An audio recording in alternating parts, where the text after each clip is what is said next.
If it were done when 'tis done, then there well it were done quickly. If the assassination could trammel up the consequence and catch with a surcease, success, that but this blow might be the be-all and the end-all. Here, but here, upon this bank and the shawl of time, will jump the life to come. In these cases, we still have judgment here that we but teach bloody instructions, which being taught, return to plague the inventor. This even-handed justice commends the ingredients of our poisoned chalice to our own lips. He's here in double trust. First, as I am his kinsman and his subject, strong both against the deed, then as his host, who should against his murderer shut the door, not bear the knife myself.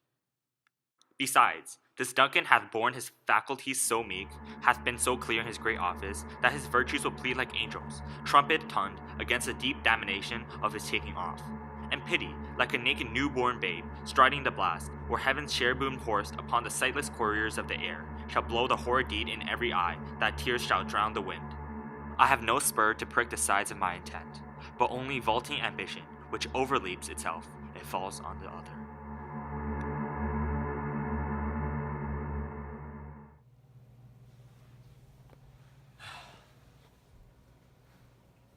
Macbeth! How now? What news? He has almost supped. Why have you left the chamber? Hath he asked me? No, you're not. He has? We shall proceed no further in this business. He has honored me of late. I have bought golden opinions from all sorts of people. Was the hall drunk wherein you dressed yourself? Has it slept since? And wakes it now to look so green and pale? And what did it so freely? From this time, such I count thy love. Art thou feared to be the same in thy own act and vow, as thou art in desire? Wouldst thou have that which thou esteemest the ornament of life, and live a coward in thy own esteem, letting I dare not wait upon I would, like the poor cat in the adage? Prithee peace. I dare do all that may become a man. Who dares do more is none. What beast was it then that made you break this enterprise to me? When you durst do it, then you were a man. And to be more than what you were, you would be so much more than man. Nor time nor place did then adhere, and yet you would make both. They have made themselves, and of their fitness now does unmake you. I have given suck, and now a tender kiss to love the babe that milks me. I would, while it was smiling in my face, have plucked my nipple from his boneless gums, and dashed the brains out, had I so sworn as you have done to this. If we should fail? We fail. But screw your courage is taking place, and will not fail.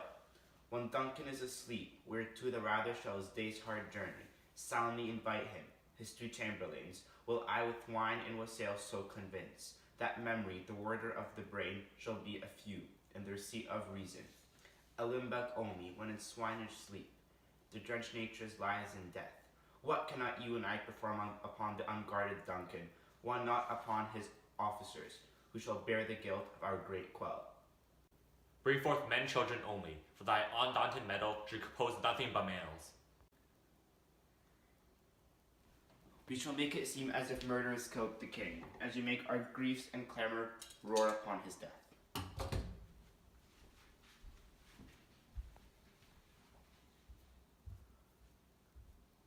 I'm settled, and bend up each corporal agent to this terrible feat. Away, and mock the time with the fair show. False face must hide what the false heart doth know.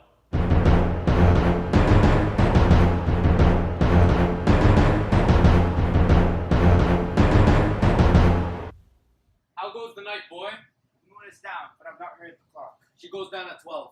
I take it. To Slater? Hold, take my gun. There's husbandry in heaven. Their candles are all out. Take thee that too. A heavy summons lies like lead upon me. And yet I cannot sleep. Merciful powers, restore in me the cursed thoughts that nature give way to in repose. Fleance, give me my gun. Who goes there? A friend. What, sir? Not yet at rest? Fleance, run to your mother. The king's abed, and he's been an unusual pleasure. And with great largesse, he greets your office. With his diamond ring, he greets your wife. By the name of the most kind hostess, and shut up, and measured us content. Being unprepared, our will become the servant to defect, which else should free have wrought. All's well. I dreamt last night of the three weird sisters. To you, they have showed some truth. I think not of them. Yet when we can entreat an hour to serve, we would spend in some words upon that business, if you will grant that time. At your kindest leisure.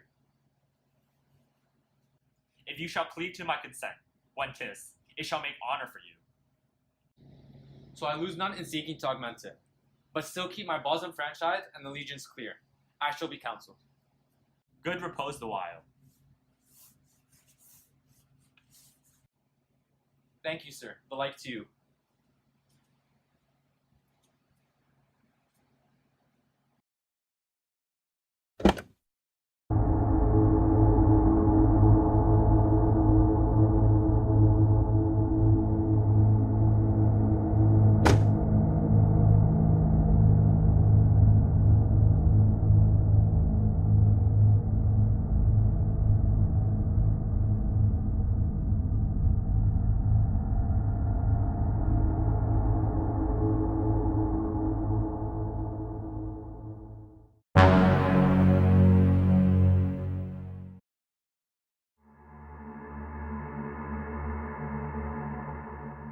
Is this a dagger which I see before me, the handle torn my hand?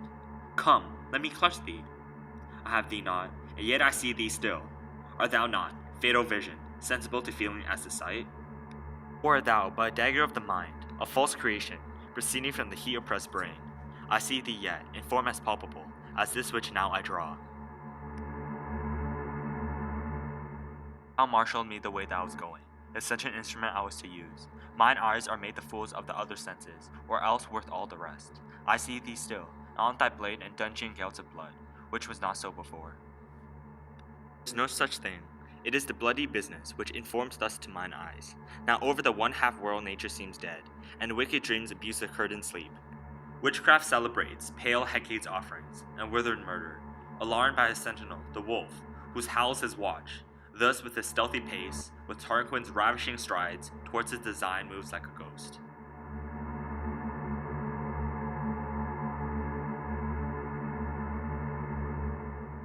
Thou sure and firm set earth, hear not my steps, which way they walk, for fear thy very stones prey on my whereabout, and take the present horror from the time, which now suits with it.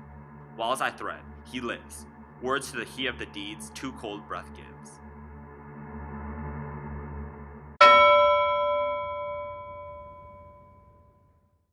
I go, and it is done. The bell invites me. Hear not, Duncan, for it is a knell that summons thee to heaven or to hell.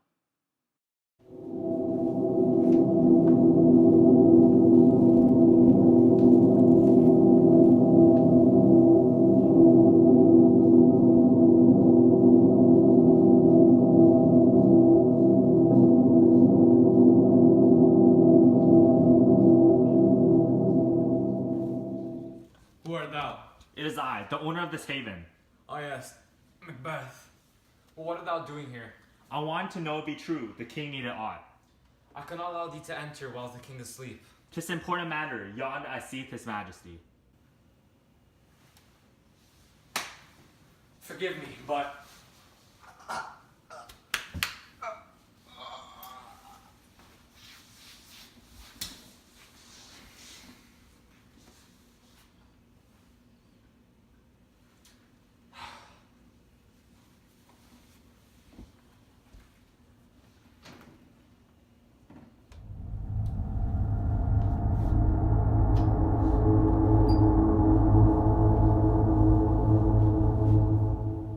There that gent is, the innocent king, sleeping like a baby.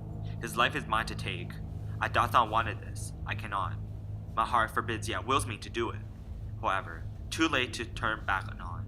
I might not but force myself to continue with this plan.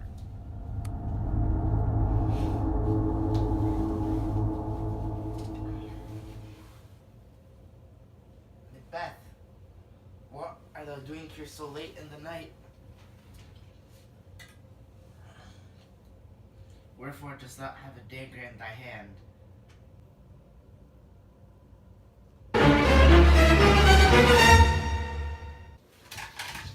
Forgive me, Duncan. I'll send thee to heaven or hell.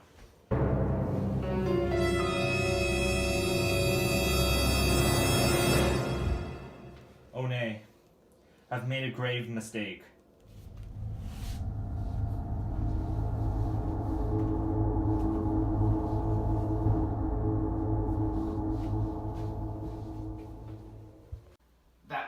made them drunk hath made me bold. What hath quenched them hath given me fire. Hark! Peace. It was the owl that shrieked, the fatal bellman, which gives the sterns good night. He's about it. The doors are open, and there's her fated grooms. Do mount their charge with snores. I have drugged their posits, that death and nature do contend about them, whether they live or die. Who's there? What ho? Alack! I am afraid they have awakened, and 'tis not done. The attempt and not the deed. Confound us. Hark! I laid their daggers ready. He could not miss them. Had he not resembled my father as he slept, I had done it. My husband. I've done the deed. Did thou not hear a noise? I heard the owl scream and the crickets cry. Did you not make a noise? When? Now, As it descended? A. These deeds must not be thought after these ways, so it will make us mad.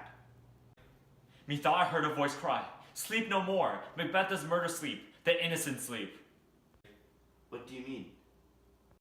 Still it cried, sleep no more to all the house. Glamis has murdered sleep, and therefore Cotter shall sleep no more. Macbeth shall sleep no more. Who was it that thus cried? Why, worthy thing, you do unbend your noble strength to think so brain sickly of things? Go get some water and wash this filthy witness from your hand. Why do you bring this dagger from the place? It must die there. Go carry it and smear the steamy grooms with blood. I'll go no more. I'm afraid to think what I have done. Look at it again. I dare not. And for a purpose, give me the dagger. The sleeping and the dead are but as pictures. Just the act childhood that fears a fated devil. If you do bleed, I'll go the faces of the groom withal, for it must seem his guilt.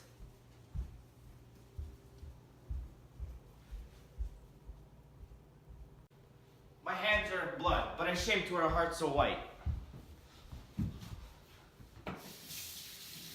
You're knocking at the south entry. Retire we to our chamber. A little water cures us of this deed.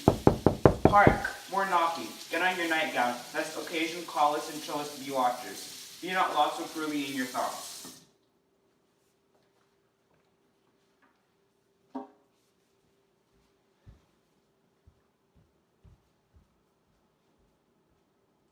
To know my deed, thou best not know myself.